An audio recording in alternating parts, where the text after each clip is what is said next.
Kimseye benzemiyorsun. Benzemiyordum.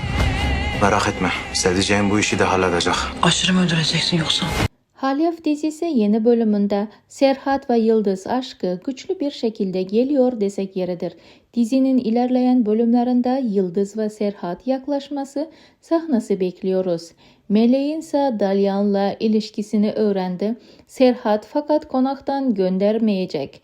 Bence sezon sonuna kadar bu ikili sahnesini izleyeceğiz. Yıldız Serhat mı yoksa Serhat Melek mi diyerekten bu bölümü analizinde devam etmek istiyorum. Aşır ise Akif ve Nida arasında ilişkiyi öğrenecek. Hicran karakteriyle yaklaşacak.